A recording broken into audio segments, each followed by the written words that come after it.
ឡូម៉ែស្លាប់ដល់ណាហើយឆាប់ត្រឡប់មកវិញមកប៉ាម៉ែបញ្ញាហាពួកខ្ញុំមកវិញមានរឿងអីកាត់ឡើងតកូលប៉ាយើងត្រូវស្លាប់ដោយសារអាម៉ាស៊ីននេះហើយអ៊ីស៊ីពេលឯងមកវិញមានមនុស្សមួយក្រុមនៅមាត់ទ្វារតើមែនទេមែនហើយ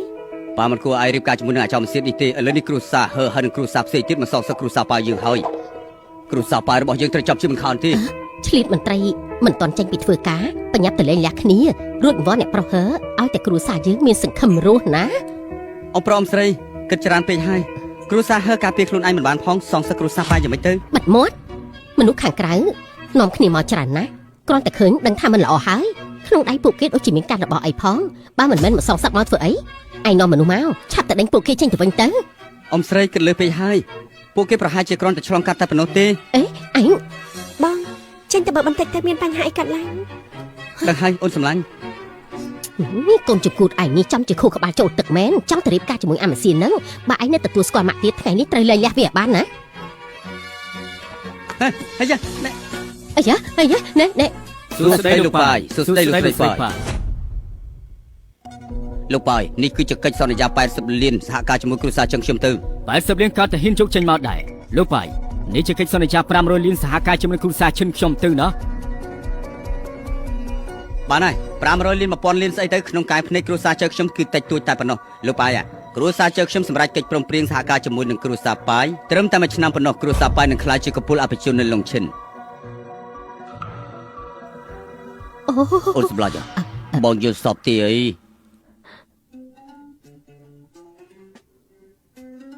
អាយ៉ាកូនប្រសាល្អកម្លាំងប៉ណ្ណឹងមិនដែរអ៊ំកុំធ្វើអញ្ចឹងអីខ្ញុំមិនសនុកចិត្តនោះទេណា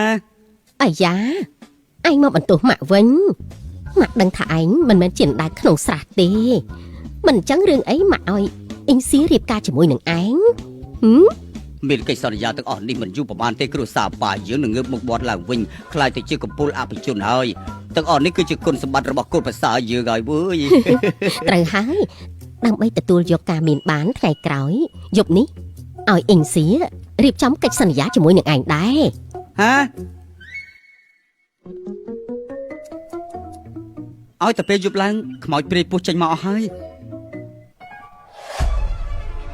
ហើយយ៉ានោះគឺជាមិត្តប្រពន្ធសម្លាញ់ខ្ញុំតាចង់ធ្វើអីណាលែងខ្ញុំទៅហើយយប់ហើយប្រុសច្រើនតែស្រីម្នាក់ឯងតើធ្វើស្អីទៅណោះលោកឯនេះម្នាក់នេះមិនទាន់គិតលុយទេខ្ញុំនាំនាងទៅគិតលុយសិនណាស្រីស្អាតបងមកដល់ហើយលេងស្រីម្នាក់នឹងភ្លាមទៅឆាន់ឈីពួកអញតែប្រហែលអ្នកចង់ធ្វើស្អីកូនស្រីគេមកចាប់ដៃចាប់ជើងអញ្ចឹងហ៎ឥឡូវអ្វីដែលមិនគួរឈឺឆ្អែលកុំឈឺឆ្អែលឲ្យសោះមានន័យថាមិនស្គាល់ហើយឆ្លៀតឱកាសកូនស្រីគេផឹកស្រាស្វឹងចង់ធ្វើទៅធ្វើថោកទីបែបនេះសមជាមនុស្សប្រុសទេស្លៀកពាក់សិចស៊ីយ៉ាងនេះក្រែចង់ឲ្យប្រុសលេងមែនអត់មនុស្សស្រីដែលយើងពេញចិត្តហើយនោះបើយើងចង់លេងក៏បានដែរពាក់ព័ន្ធស្អីជាមួយនឹងឯងទៅគេស្លៀកពាក់បែបណាវាជាសិទ្ធិរបស់គេកុំយកទៅធ្វើថោកទាបរបស់ខ្លួនឯងមកបិទបាំងឲ្យសោះខ្ញុំពុំមានពួកឯងឲ្យហើយណាឆាប់ដល់លេងនឹងភ្លាមទៅអាចចង្រៃយកមិនឆ្លុះកញ្ចក់មើលខ្លួនឯងផងខ្លួនឯងជាធុងសម្រាមចង់សង្គ្រោះស្រីស្អាតណាចង់ងាប់ហើយមែនទេណាខ្ញុំពុំមានឯងឲ្យហើយណាឥឡូវនេះសង្គមមានច្បាប់ខ្ញុំអាចប្តឹងប៉ូលីសចាប់ពួកឯងបានប្តឹងប៉ូលីសផងអីដឹងថាប៉ារបស់យើងជានរណាទេនៅឡុងឈិននេះយើងចង់ឯងងាប់គឺងាប់ដូចជាញិចសមោយមកក្បាលអញ្ចឹង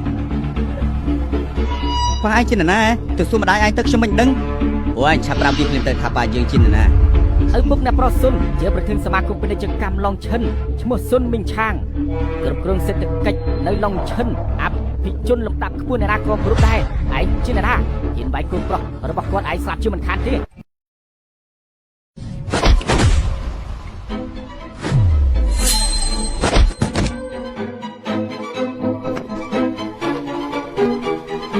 ចង់វាយគ្នាយើងមិនដែលចាញ់នរណាទេ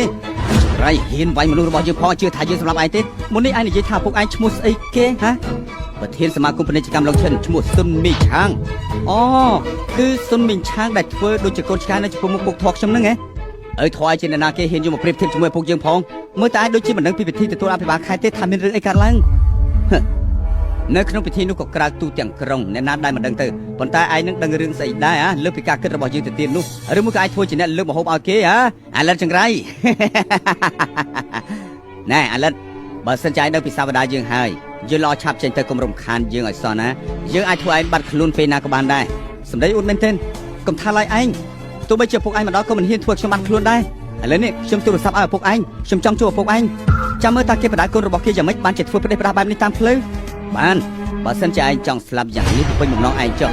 យើងទូរស័ព្ទឲ្យប៉ារបស់យើងភ្លាមបើឯងមិនស្លាប់ទេយើងមិនជាតកោសុនទេវ៉ៃឡោះអ្នកណាមិនខំនៅនោះគឺជាស្វា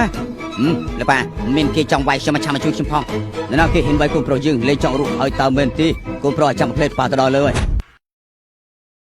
ប៉ារបស់យើងជិតមកដល់ហើយវើយសង្ឃឹមថាឯងនឹងតិចទៀតណា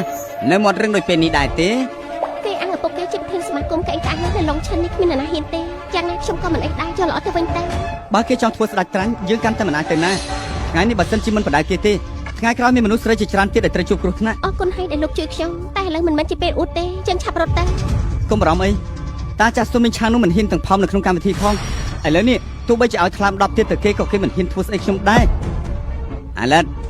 ប៉ាយើងជាប្រធានសមាគមពាណិជ្ជកម្មណាគាត់ស្រ័យតែមួយម៉ាត់ធ្វើឲ្យពិភពជំនួយឡុងឈិននេះក៏ក្រើកនិយាយថាគាត់មិនហ៊ានធ្វើស្អីឯងហើយវាដូចជាអួតជ្រុលពេកហើយបើសិនជាអ្នកមិនដឹងគេជឿវាបាត់ទៅហើយវើយលោកសាវតាអ្នកប្រសុនមិនមែនមនុស្សធម្មតាអាចប្រៀបធៀបបានទេតន់លោកប្រធានសុនមិនតន់មកឆាប់សុំទោសគេទៅត្រឹមតែជាអ្នកបម្រើហ៊ានមករំខានកិច្ចការរបស់យើងផងប៉ាយើងមកដល់បញ្ជូនឯងឲ្យត្រីស៊ីជាមិនខាននោះទេឯងចាំតែមើលទៅនៅសុកបែរជាមកវាយមនុស្សស្រីបែបនេះឯងធ្វើអាក្រក់បន្តិចនោះទេយើងមិនត្រឹមតែវាយនាងទេយើងចង់វាយទាំងឯងទៀតផងអាយយថ្ងៃនេះយើងនឹងបដៅឯងជំនួសឪពុកឯងណាគេហ៊ានប៉ះពាល់កូនប្រុសយើង